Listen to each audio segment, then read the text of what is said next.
وإذ قالت الملائكة يا مريم إن الله اصطفاك وطهرك واصطفاك على نساء العالمين يا مريم اقنتي لربك واسجدي واركعي مع الراكعين ذلك من أنباء الغيب نوحيه إليك وما كنت لديهم إذ يلقون أقلامهم أيهم يكفل مريم وما كنت لديهم إذ يختصمون۔ یہ سورہ آل عمران کی 3 آیتیں آپ کے سامنے پڑھی گئیں، 42، 43، 44۔ اس سے پہلے کی آیتوں میں حضرت مریم علیہ السلام کی والدہ کا نظر ماننا، منت ماننا، اور پھر ان کی منت کا قبول ہونا، اور انہوں نے پیٹ میں بیٹا ہوگا سوچ کر کے منت مانی تھی کہ میں اس بچے کو بیت المقدس کی عبادت اور وہاں کی خدمت کے لیے وقف کر دوں گی، دنیا کا کوئی کام ان سے نہیں لوں گی اس بچے سے۔ لیکن اللہ تعالیٰ کو کچھ اور منظور تھا، بیٹی پیدا ہوئی، بیٹی کی کفالت حضرت زکریا علیہ السلام جو کہ ان کے خالو تھے انہوں نے کی۔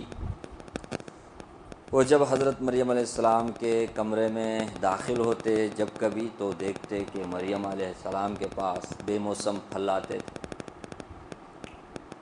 پوچھا کہاں سے؟ کہا اللہ تعالیٰ نے عطا فرمائی۔ ان کے اندر تمنا پیدا پہلے سے تھی، آرزو کہ مجھے بھی کوئی اولاد ہو، بوڑھاپا تھا، بیوی بانجھ تھی۔ اللہ تبارک و تعالیٰ نے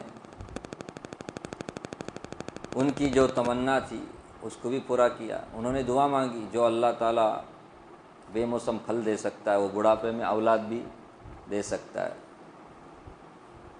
اس طرح اللہ تعالیٰ نے حضرت زکریا علیہ السلام کو ان کی دعا کی وجہ سے دعا کے بدلے میں یحییٰ علیہ السلام عطا فرمایا۔ پیچھے ان باتوں کا ذکر تھا۔ اب پھر دوبارہ حضرت مریم علیہ السلام کی طرف بات کا رخ ہے۔ یہ جو آیتیں پڑھی گئیں ان میں حضرت مریم علیہ السلام کی فضیلت اور ان کی عظمت کا تذکرہ ہے۔ آپ تو جانتے ہیں یہ نصرانیوں کی غلط فہمی اور ان کے باطل عقیدوں کی تردید میں آیتیں نازل ہوئی ہیں۔ فرمایا وَإِذْ قَالَتِ الْمَلَائِكَةُ يَا مَرْيَمُ إِنَّ اللَّهَ اصْطَفَاكِ۔ اس زمانے کو یاد کرو، اس واقعے کو یاد کرو جب ملائکہ نے، فرشتوں نے حضرت مریم علیہ السلام سے کہا یا مریم، اے مریم، ان اللہ اصطفاکی، کہ بلا شبہ اللہ نے تمہیں منتخب کیا ہے، پسند کیا ہے، سلیکٹ کیا ہے۔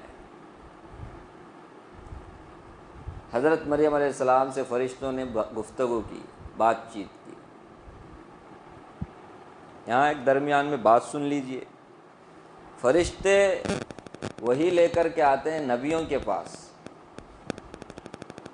اور وحی صرف مردوں کو آئی ہے، عورتوں کو وحی نہیں آئی ہے۔ قرآن کریم کہتا ہے وَمَا أَرْسَلْنَا مِن قَبْلِكَ إِلَّا رِجَالًا نُوحِي إِلَيْهِ۔ ہم نے آپ سے پہلے جتنے بھی نبیوں کو بھیجا وہ مردوں کو بھیجا جن کی طرف ہم نے وحی کی۔ وحی میں اللہ کے احکامات ہوتے ہیں، شریعت کے احکامات ہوتے ہیں۔ تو وحی تو صرف کس کو آتی ہے؟ نبیوں کو آتی ہے۔ نبی اللہ کے احکامات اپنی امت کو، اللہ کے بندوں کو پہنچاتے ہیں۔ عورتوں کو اللہ نے نبی نہیں بنایا ہے، لیکن ملائکہ اور فرشتوں کا بات چیت کرنا نبیوں کے علاوہ لوگوں سے یہ جائز ہے، قرآن سے ثابت ہے۔ جیسا کہ یہاں دیکھیے آپ کہ ملائکہ نے کس سے کہا؟ یہ مریم علیہ السلام سے کہا۔ تو ملائکہ صرف نبیوں سے بات کریں گے، نبی کے علاوہ اور کسی اور سے بات نہیں کر سکتے، اس طرح کی بات ہم نہیں کر سکتے، کیونکہ قرآن اس کا رد کرتا ہے۔ اس سے پہلے بلکہ اس کے آگے حضرت موسیٰ علیہ السلام کی والدہ نبی نہیں تھی، لیکن ان سے بھی بات چیت کرنا قرآن کریم سے ثابت ہے۔ سورہ قصص میں، سمجھ لیں 20ویں پارے میں سورہ قصص، فَأَوْحَيْنَا إِلَىٰ أُمِّ مُوسَىٰ، ان ارضعی، ہم نے وحی کی موسیٰ علیہ السلام کی والدہ کی طرف۔ یہاں وحی وہ جو نبیوں کو آتی ہے نا، وہ وحی مراد نہیں ہے۔ اسی طرح حضرت ابراہیم علیہ السلام کو جب فرشتوں نے حضرت اسحاق علیہ السلام کی بشارت دی کہ آپ کو ایک دوسرا لڑکا بھی ہونے والا ہے، کس سے؟ حضرت سارہ علیہ السلام، جو بانجھ تھی، وہ بازو میں کھڑی تھی، ان کو تعجب ہوا تو فرشتوں نے ان سے بھی بات کی، سمجھ رہے؟ وامرأتہ قائمۃ فضحکت فبشرناہا باسحاق ومن وراء اسحاق یعقوب۔ وہ تعجب کرنے لگی تو حضرت فرشتوں نے ان کو کہا کہ آپ کیوں تعجب کرتی ہیں؟ اللہ تعالیٰ بہت قدرت والے ہیں، وہ اولاد اگر دینے پہ آئے تو بوڑھوں کو بھی دے دیتے ہیں، نہیں دینے پہ آئے جوانوں کو نہیں دیتے، اس کی قدرت ہے۔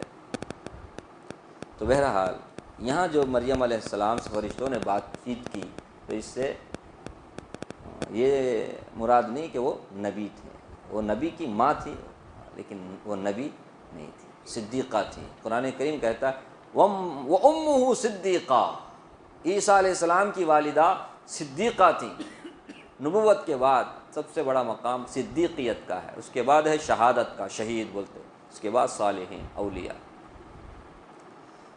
تو نبی نہیں تھی لیکن صدیق تھی، بہت بڑا مقام ہے صدیق کا۔ وَإِذْ قَالَتِ الْمَلَائِكَةُ، تو فرشتوں نے کہا یا مریم، اے مریم، ان اللہ اصطفاکی، اللہ نے آپ کو منتخب کیا ہے، پسند کیا ہے، سلیکٹ کیا ہے۔ بچپن ہی سے اللہ نے ان کو اپنی عبادت کے لیے کیا کر لیا؟ چن لیا۔ بیت المقدس میں وہ کیا کرنے لگی؟ عبادت کرنے لگی۔ والدہ نے منت مانی تھی کہ میں میرے پیٹ میں جو بھی بچہ ہوگا کیا کروں گی؟ بیت المقدس کے لیے وقف کر دوں گی۔ ایسا کسی کے ساتھ ہوا ہے؟ کہ بچپن سے ہی کیا اللہ کی عبادت میں لگے، اصطفیٰ کی، وطہرکی، اور آپ کو اللہ نے پاکیزہ بنایا، آپ کو اللہ نے پاکیزہ بنایا۔ مریم علیہ السلام پاک باز خاتون تھی، ان سے کوئی گناہ نہیں ہوا، سمجھ رہے؟ ایمان اعمال کے حساب سے، عقیدے کے اور اخلاق کے حساب سے، ہر اعتبار سے پاک تھی، کفر سے، شرک سے، گندے اخلاق سے، گندے کاموں سے، گناہوں سے اللہ نے آپ کو پاک کیا، وطہرکی، واصطفاکی علی نساء العالمین۔ قرآن کریم ہے، اللہ کا کلام ہے، فرمایا آپ کو اللہ نے منتخب کیا ہے، سلیکٹ کیا، پسند کیا دنیا بھر کی تمام عورتوں پر، کہ دنیا بھر کی تمام عورتوں پر آپ کو اللہ نے اتنا بڑا مقام دیا کہ آپ کو کسی مرد نے چھوا تک نہیں، لیکن آپ سے اولاد ہوئی، عیسیٰ علیہ السلام پیدا ہوئے، باقی جن کو بھی اولاد ہوئی تو مردوں کے چھونے سے ہوئی، ان کو کسی نے مرد نے چھوا نہیں، اللہ نے اپنی قدرت سے کیا کیا؟ حضرت عیسیٰ علیہ السلام عطا فرمایا، سمجھ رہے؟ دو طرح سے اللہ نے آپ کو منتخب کیا تمام عورتوں پر، ایسی کوئی عورت نہیں گزری۔ کہیں آپ کے علم میں ہو تو میرے کو بتاؤ کہ ان کا شوہر نہیں اور ان کو بچہ ہوا، سمجھ رہے؟ حضرت مریم علیہ السلام کو چھوا تک بھی نہیں کسی نے، چھوا کیوں بولتے ہیں؟ یہ شوہر کے علاوہ اور مرد بھی چھو سکتے ہیں نا، گندا کام کرنے والی عورتیں، سمجھ رہے؟ مریم علیہ السلام کو کسی نے، آگے ہے حضرت عیسیٰ علیہ السلام کی ولادت کا تذکرہ ہے، یہاں مریم علیہ السلام کا تذکرہ ہے، ماں کا پہلے، اس کے بعد بیٹے کا۔ یہ سب باتیں اللہ تبارک و تعالی قرآن کریم میں بیان کر رہے ہیں، یہودیوں اور عیسائیوں، نصرانیوں، ان کے باطل خیالات، غلط فہمیوں کو دور کرنے کے لیے۔ یہودی حضرت مریم علیہ السلام پر الزام لگاتے تھے کہ بغیر باپ کے بچہ کیسے ہو گیا، ضرور اس نے نعوذ باللہ ثم نعوذ باللہ کسی سے منہ کالا کیا ہو، اس طرح سے بہت تکلیفیں دی ان لوگوں نے حضرت مریم۔ سورہ مریم میں ہے اس کا ذکر، اللہ نے فرمایا وطہرکی، اللہ کی شہادت ہے اللہ نے آپ کو پاکیزہ بنایا ہے، آپ گندے اخلاق والے نہیں تھے، گندے عمل کرنے والے نہیں تھے، وطہر واصطفاکی علی نساء العالمین، تو دنیا والوں پر اللہ نے آپ کو فضیلت دی، اس زمانے کے حساب سے بھی، اور ساری دنیا کے سارے زمانے کے مجموعی حیثیت سے بھی حضرت مریم علیہ السلام کو اللہ نے بڑا مقام دیا۔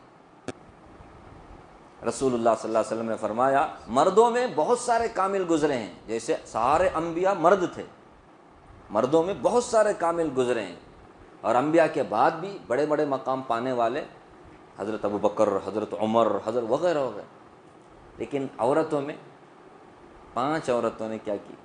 5 عورتوں کو اللہ نے بڑی فضیلت دی، ان میں سے ایک حضرت مریم علیہ السلام ہے، جن کو اللہ نے تمام عورتوں پر فضیلت۔ دوسرے فرعون کی بیوی حضرت آسیہ علیہ السلام یا رضی اللہ عنہ، جو بھی کہیں، انہوں نے بڑی قربانی دی، جن کا ذکر سورہ تحریم میں ہے نا، وضرب اللہ مثلا للذین آمنوا امرأة فرعون اذ قالت رب ابن لی عندک بیتا فی الجنۃ ونجنی من فرعون وعملہ ونجنی من القوم الظالمین۔ اللہ نے ان کی دعا قبول کی، اور کل جنت میں اللہ تبارک و تعالی حضرت رسول اللہ صلی اللہ علیہ وسلم سے آسیہ کا کیا کریں گے؟ نکاح کریں گے، اتنا بڑا مقام دیا۔ حضرت خدیجہ بنت خویلد رضی اللہ عنہ، رسول اللہ صلی اللہ علیہ وسلم کی زوجہ محترمہ سب سے پہلی، ان کو بھی تمام عورتوں پر اللہ تعالیٰ نے فضیلت دی، آپ صلی اللہ علیہ وسلم نے فرمایا۔ اسی طرح حضرت فاطمہ رضی اللہ عنہ، حضرت عائشہ صدیقہ رضی اللہ عنہ، یہ 5 عورتیں ہیں جن کو اللہ نے تمام دنیا بھر کی عورتوں پر کیا کی؟ فضیلت عطا فرمائی۔ ان کے ٹکر کا باقی کوئی بھی نہیں، کوئی عورت بھی ان کا ٹکر نہیں لے سکتی، یہ مقام اللہ نے انہیں دیا۔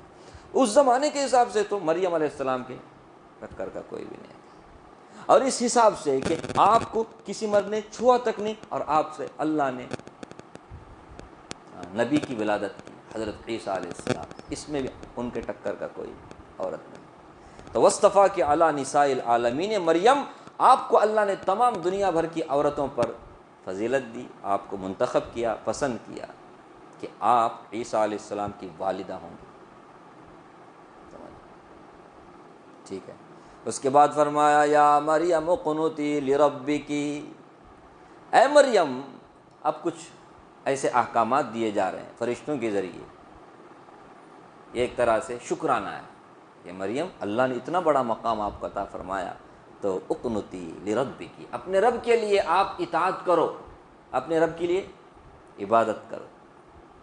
قنوت عبادت کے معنی میں، اقنتی قرآن کریم میں ہے والقانتین والقانتات، اللہ کے پسندیدہ نیک بندوں کے اوصاف اللہ بیان کرتے ہیں، والقانتین والقانتات والصادقین والصادقات والصابرین والصابرات، سورہ احزاب میں ہے، اس میں والقانتین والقانتات، قانتین کسی تھے؟ عبادت کرنے والوں کو، ہر حال میں، مصیبت آئی تب بھی، خوشی ہے تب بھی، غم ہے تب بھی، جوانی میں بھی تب بھی، بڑھاپے میں بھی تب بھی، ہر وقت اللہ کی عبادت کرنے والے، رمضان میں بھی، رمضان کے علاوہ بھی، ہر حال میں عبادت کرنے والوں کو قانتین کہتے ہیں۔ تو اقنتی لربکی، اپنے رب کی آپ عبادت کرو۔ اس سے نصرانیوں کے عقیدوں کو اللہ تعالیٰ کیا کر رہے ہیں؟ باطل کر رہے ہیں۔ نصرانی کیا عقیدہ رکھتے ہیں؟ مریم علیہ السلام نعوذ باللہ خدا ہیں، خدا کی ماں ہیں، ہاں 3 میں کا 1 ہیں، نہیں، ان کی پوجا کرتے ہیں لوگ، کیا کرتے ہیں؟ میری بول کر کے ان کا مجسمہ بنا کر کے یہ لوگ کیا کرتے ہیں؟ ان کی پوجا کرتے ہیں۔ اور یہاں اللہ تعالیٰ بتا رہے ہیں پوجا تو ان کی جاتی ہے جو خدا ہو، اور جو خود پوجا کرے کسی کی، وہ خدا کیسے ہو سکتے ہیں؟ اب مریم علیہ السلام کس کی پوجا کر رہے ہیں؟ کس کی عبادت کر رہے ہیں؟ اللہ رب العالمین کی، تو مریم علیہ السلام کو خدا بولنا کیسے صحیح ہے؟ نہیں سمجھے؟ مریم علیہ السلام سے کہا جا رہا ہے یا مریم، اللہ فرماتے ہیں مریم اقنتی لربک، اپنے رب کی کیا کرو؟ عبادت کرو۔ رب کون نہیں ہے؟ مریم نہیں ہے۔ اسی طرح مریم سے جو بچہ آئندہ ان کا ذکر ہے، عیسیٰ علیہ السلام جو پیدا ہوئے، وہ بھی کیا ہے؟ رب نہیں ہے۔ رب تو وہ ہے جس نے ان دونوں کو پیدا کیا، تبھی تو یہ دونوں کس کی عبادت کرتے تھے؟ رب العالمین کی عبادت، اللہ کی عبادت کرتے تھے۔ یہ خود کیا نہیں ہے؟ رب نہیں ہے بول کر اس کی دلیل ہے یہ، سمجھ رہے؟ ہاں، میں نے پہلے ہی کہا اس صورت کو پڑھتے ہوئے نصرانیوں کے باطل عقیدوں کو سامنے رکھ کر اس سے اللہ تعالیٰ نے خطاب کس کو کیا ہے؟ نصرانیوں کو کیا ہے، اپنے غلط فہمیوں کو دور کرو، یہ کون بول رہے ہیں؟ رسول اللہ صلی اللہ علیہ وسلم یہ قرآن کی آیتیں پڑھ پڑھ کر کے ان کو سنا رہے ہیں۔ آگے دیکھیے، سنیے، یا مریم اقنتی لربک واسجدی وارکعی مع الراکعین، سجدہ کرو، رکوع کرو اور رکوع کرنے والوں کے ساتھ۔ رکوع کرنے والوں کے مراد نماز پڑھنا، نماز میں رکوع بھی ہے، سجدہ بھی ہے۔ اس سے پہلے سورہ بقرہ میں وَأَقِیمُوا الصَّلَاةَ وَآتُوا الزَّکَاةَ وَارْکَعُوا مع الراکعین، تو رکوع بول کر نماز مراد لی گئی۔ نماز میں رکوع بھی ہوتا ہے، سجدہ بھی ہوتا ہے۔ اسی طرح اس کا معنی عاجزی کا بھی ہو سکتا ہے، کیونکہ رکوع اور سجدہ عاجزی کی علامت ہے۔ اس میں پورے طور پہ بندہ اللہ کے سامنے کیا ہوتا ہے؟ جھک جاتا ہے، اپنی عاجزی کو ظاہر کرتا ہے کہ میں چھوٹا ہوں، میں کچھ بھی نہیں ہوں، میری کوئی حیثیت نہیں ہے۔ تو آپ رب العالمین کے لیے عاجز بنیے، رکوع کیجئے، سجدہ کیجئے۔ ذالک من انباء الغیب، اللہ تعالیٰ آگے فرماتے ہیں پیغمبر یہ غیب کی خبریں ہیں۔ کیا ہے یہ؟ غیب کی خبریں ہیں، نہیں سمجھ؟ حضرت عمران کی بیوی مریم علیہ السلام کی والدہ، اللہ کے نبی صلی اللہ علیہ وسلم سارا قصہ بیان کر رہے ہیں۔ اس سے پہلے کیا ہے؟ غور کیجیے، سارا قصہ بیان کر رہے ہیں۔ کہاں سے معلوم تھا؟ کیسا آپ کو معلوم ہوا؟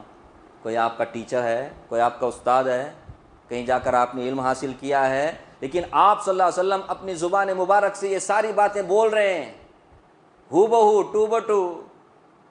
فرمایا ذالک من انباء الغیب، یہ غیب کی خبریں ہیں، یعنی آپ کو یہ باتیں معلوم نہیں تھی۔ صرف کس کو معلوم تھا؟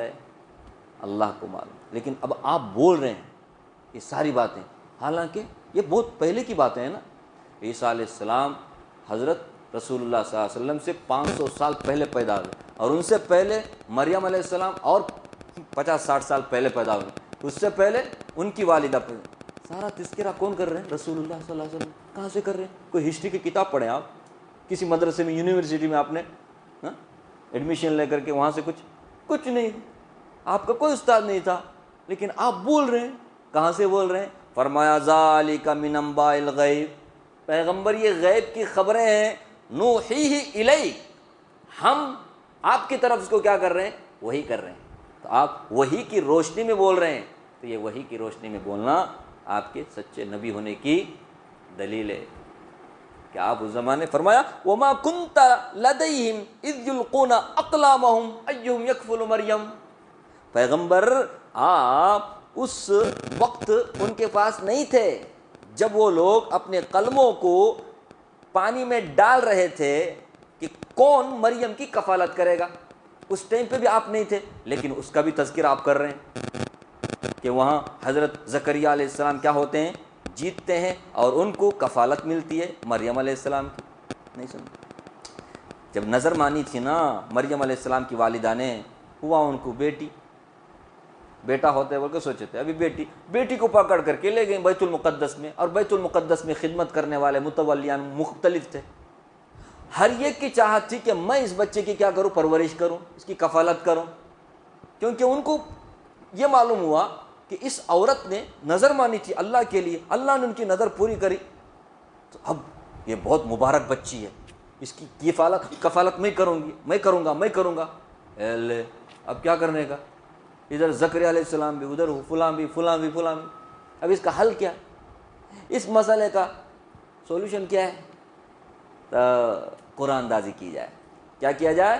قرآن اندازی۔ اور قرآن اندازی کا اس ٹائم پہ یہ طریقہ رائج تھا کہ جب پانی میں ہر ایک اپنا اپنا قلم ڈال دے، اذ یلقون اقلامہم، جب وہ اپنے قلموں کو ڈال رہے تھے، جس کا بہتے ہوئے پانی میں، ٹھہرے ہوئے پانی میں نہیں، بہتے ہوئے پانی میں ڈال دیا جائے۔ اب جس کا قلم پانی کے بہاؤ میں چلا جائے وہ ہار گیا، جس کا قلم رک جائے وہ جیت گیا۔ اب اس کے لیے مریم علیہ السلام کی کفالت کی ذمہ داری ملے گی، سمجھ رہے؟ سب نے قلمیں ڈالی، حضرت زکریا علیہ السلام نے اپنی بھی قلم کو ڈالا، تو حضرت زکریا علیہ السلام کا قلم ٹھہر گیا، باقی سب کے قلم بہہ گئے۔ اس طرح سے حضرت زکریا علیہ السلام کو پرورش کا یہ موقع ملا، شرف ملا۔ اور اس سے پہلے میں نے آپ کے سامنے کہا زکریا علیہ السلام سے رشتہ بھی تھا مریم علیہ السلام کا، کیونکہ ان کے گھر میں جو زکریا علیہ السلام کے گھر میں جو عورت تھی، یعنی نکاح میں ان کی بیوی مریم علیہ السلام کی خالہ تھی. خالہ تو ماں کے برابر ہوتی ہے، اس طرح مریم علیہ السلام اپنے خالہ کے گھر میں کیا ہو رہی تھی؟ پرورش پا رہی تھی. انڈرسٹینڈ؟ فرمایا پیغمبر آپ اس ٹائم پہ نہیں تھے جب لوگ کلمے ڈال رہے تھے کہ کون مریم علیہ السلام کی کفالت کریں گے. اب یہ ساری باتیں آپ بول رہے ہیں، کہاں سے بول رہے ہیں؟ آپ تو اس زمانے میں نہیں تھے نا زکریا علیہ السلام نے کفالت لی، بلکہ اس زمانے میں آپ تھے. ارے زکریا علیہ السلام آپ مریم علیہ السلام کی کفالت ہو کر نہیں تھے آپ، پھر یہ ساری باتیں کیسے بول رہے ہیں آپ؟ فرمایا نوحی الیک، وہی کی روشنی میں بول رہے ہیں، یا اللہ کے نبی کے سچے نبی ہونے کی دلیل ہے. تو وما کنت لدیہم اذ یلقون اقلامہم ایہم یکفل مریم وما کنت لدیہم اذ یختصمون، اور آپ ان کے پاس اس ٹائم پہ بھی نہیں تھے جب وہ لوگ جھگڑا کر رہے تھے. پہلے جھگڑا ہوا، اس کے بعد قرآن اندازی کا طریقہ مقرر کیا گیا، قرآن ڈال دو، ٹینشن نہیں. یہ قرآن ڈالنا ہے نا. ہاں، آپ صلی اللہ علیہ وسلم بھی قرآن ڈالتے تھے. آپ کی 9 بیویاں تھیں. جب کبھی بھی آپ سفر میں جاتے تو آپ صلی اللہ علیہ وسلم قرآن ڈالتے تھے 9 بیویوں کا نام لکھ کر کے.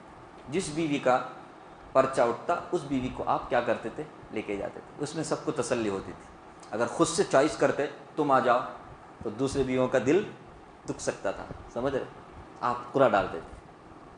قرآن میں جس کبھی حضرت عائشہ کا نام آتا، کبھی حضرت حفصہ کا نام آتا، کبھی ام سلمہ کا نام آتا. سمجھے؟ ایسے سب امور میں قرآن ڈال سکتے. سمجھ؟ تو آپ اس ٹائم پہ ان لوگوں کے پاس نہیں تھے جب وہ لوگ جھگڑا کر رہے تھے کہ میں پرورش کرتا ہوں، میں پرورش کرتا ہوں. آپ اس ٹائم پہ نہیں تھے، اور اس ٹائم پہ بھی نہیں تھے جب وہ لوگ اپنے قلموں کو ڈال رہے تھے. اس کے بعد کا بات کی بات پہلے کی بات بعد میں کی قرآن کریم. خلاصہ کیا ہے؟ یہ سارا واقعہ آپ بیان کر رہے ہیں پیغمبر، جبکہ اس زمانے میں آپ نہیں تھے. یہ کیسے بول رہے ہیں آپ؟ وہی کی روشنی میں بول رہے ہیں، اور یہ غیب کی خبریں ہیں. تو معلوم ہوا غیب کی بات اللہ کے نبی کو معلوم نہیں. اللہ بتائیں تو بتا سکتے ہیں، نہیں تو نہیں. اس کو غیب کا علم نہیں بولتے، اس کے غیب کی خبریں بولتے ہیں. غیب کا علم صرف اللہ کی صفت ہے، وہ اللہ کے ساتھ خاص ہے. سمجھ رہے؟ بعض مسلمان اللہ کے نبی کو بھی عالم الغیب بولتے ہیں. عالم الغیب نہیں ہے. اللہ نے فرمایا ذالک من انباء الغیب، غیب کی خبریں ہم آپ کو بتا رہے ہیں تو آپ بتا رہے ہیں. اگر اللہ کے نبی کو اللہ نہ بتاتے تو اللہ کے نبی نہیں بتا سکتے. جتنی باتیں بتائی گئی اللہ کی طرف سے اتنی باتیں نبی صلی اللہ علیہ وسلم نے ہمیں بتائیں. اور سب ظاہر سی باتیں غیب کا علم تھا، لیکن جب وہ نبی صلی اللہ علیہ وسلم کو اللہ نے دے دیا تو پھر غیب کا علم کہاں رہا؟ اس کو غیب کی خبریں بولتے ہیں. غیب کا علم کس کو بولتے ہیں؟ بغیر کسی کے بتائے خود سے بتا دینا. سمجھ رہے؟ بغیر کسی کے بتائے خود سے بتا دینے کو غیب کا علم. اور وہ صرف کس کی صفت ہے؟ اللہ کی صفت.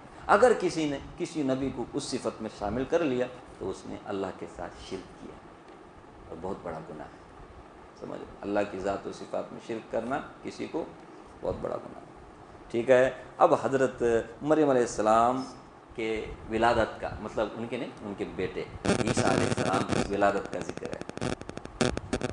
یہ سب باتیں اللہ تعالیٰ کیوں بتا رہا ہے؟ نصرانیوں کی غلط فہمی کو دور کرنے کے لیے. یہ خدا نہیں ہے، یہ خدا کی بیٹی نہیں ہے، ماں نہیں ہے، خدا ہے فلاں. یہ تو بندے انسان ہے. پیدا ہونے والا کوئی خدا نہیں ہو سکتا. سمجھ؟